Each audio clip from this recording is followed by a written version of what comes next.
there in YouTube land, and welcome back to the channel. And today, well, we're going to talk about the things that I hate. It's always about hate. Hate is such a big word. There's nothing I really hate about this bike, especially when you're riding it. So we're going to talk about the 5 things that they can improve, or that I really don't love about this bike. So cue the intro.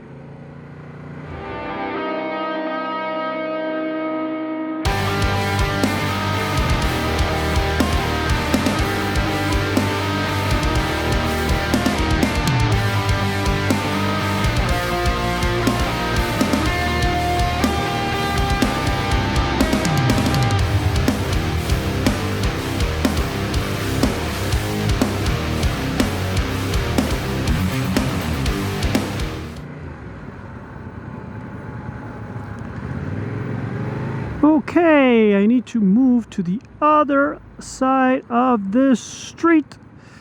Hopefully, yes, we made it. So today, I hope that my GoPro is giving us a good shot, because I just realized that on the last trip with Forever Newbies, my GoPro cracked the little visor that comes on top of the lens. So it's a protective one, but there's no way to fix it. There's no way to change it for another one. So I hope that the shot is not well, pretty weird with that crack in the middle. And another thing I just realized is that this shot is a little bit crooked. So let me see if I can stop and fix it before I go into the whole five things I don't like about the blue Demon. You know you're a fucking mumbling, stuttering little fuck, you know that? I'm just gonna use one of these stoplights, see if I can fix that, and then we'll get on with our video. So let's see. Of course, Murphy's not gonna give me a red light. Thank you, Murphy. So let's get into it then. Let's start with the 5th thing that I don't particularly love about this bike. And that has to be, well, the horsepower, or lack of. Now, I know exactly what I was getting into. I know that it was the CP2 out of the MT-07, that 689 cc engine with a cross-plane crank, which is a great engine, but I knew it only had like 72 horsepower. I knew what I was getting into. I knew I wanted something that would compete with the SV650's V-twin.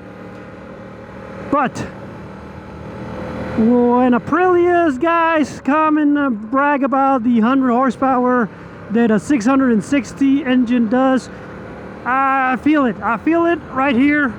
Yamaha, we need to do something about it, right? Because we cannot have a bigger engine and create less horsepower. Now, I'm pretty sure it has to do with reliability things, because I'm pretty sure that this engine can make more power, and I'm pretty sure that the Aprilia they could have decided, you know what, we'll give it less power but make it more reliable.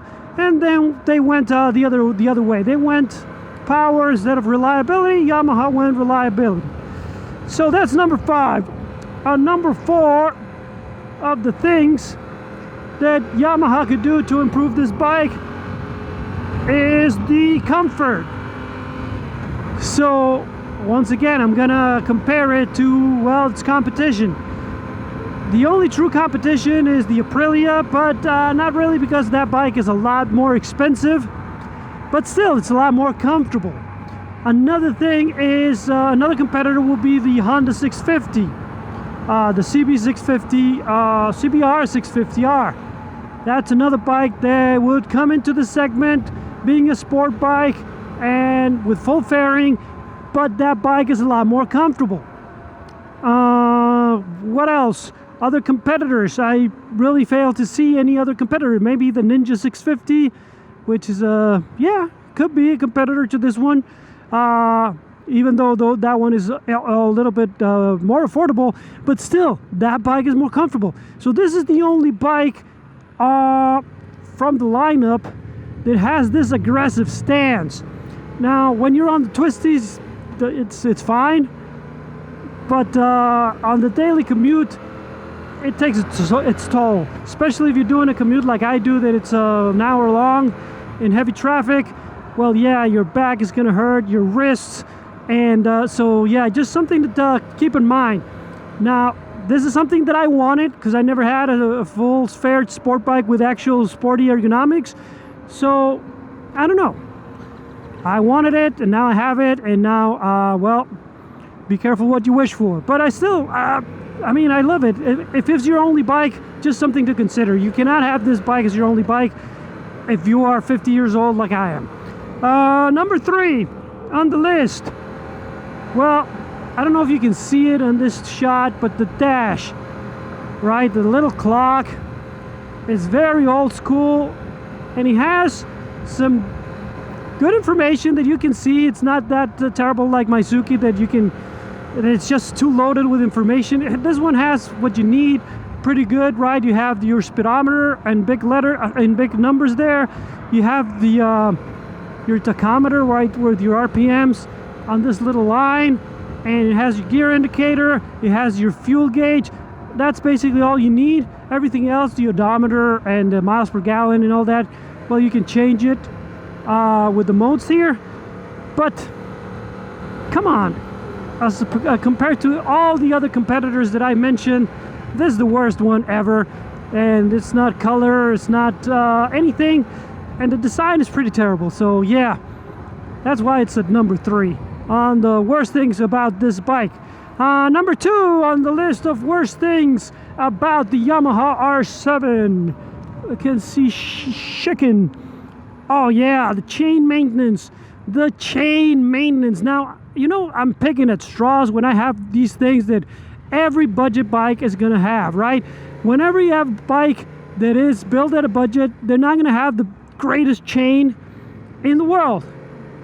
And I haven't had to change this one, but it seems like every time you ride, you have to clean it, you have to adjust it, you have to lube it. Otherwise, well, you start feeling it. You start feeling how it grinds. And that's one of those things that most budget bikes do. But I mean, this bike is almost $10,000 now. I would hope that they put a better chain on it, so that way you don't have to be suffering with that, because now you know what's going to happen with a crappy chain. You need to change it quick, otherwise you need to change the sprockets as well. So yeah, that's why it's at number 2 on these things that I don't particularly love about the Yamaha R7. And what is the worst thing about the Yamaha R7? Well, we discussed it before, guys. The back suspension, the rear shock on this bike is not really good. I mean, for everything that this bike is, as sporty as it is, as great as it is, as a great looker, as a great day-to-day rider, I mean, this bike would really benefit from a better rear shock, because this one is bouncy as hell, and that can be even dangerous when you're hitting the twisties with ferociousness. So yeah, the back suspension, it's something that is lacking. So yeah, if I were Yamaha, I would really consider, well, charging a little bit more, but getting a better suspension on the rear on a sporty bike. I guess what they're doing is they're guessing, or they think that everybody who buys this bike that deserves a better shock, they're just gonna buy it and ride it on the track. But I mean, for me that I ride on the street every day, I'm not planning on changing anything. I keep my bike stock, as we discussed. I would really hope that they do something about that rear shock, which is a pogo stick. Well, guys, that's it for today's video. I hope you enjoyed it. And today we're gonna go to Taco Tuesday if we have a chance. So maybe we'll have two videos, either today or tomorrow. I still haven't finished the GSXS review, the full review. That's coming hopefully this weekend. But thank you so much for supporting the channels. Thank you so much. Make sure that if you like the video, well, give it a thumbs up, subscribe, send it to all your friends. If you don't like the video, remember, send it to all your enemies. And I'll see you guys on the next one.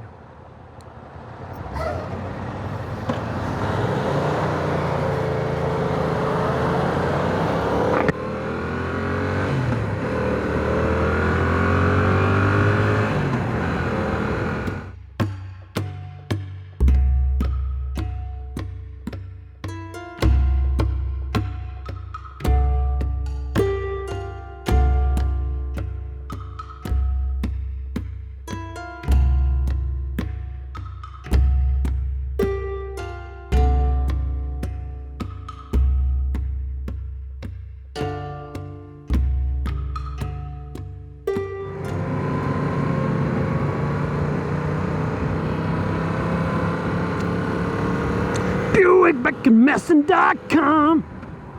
Shut up.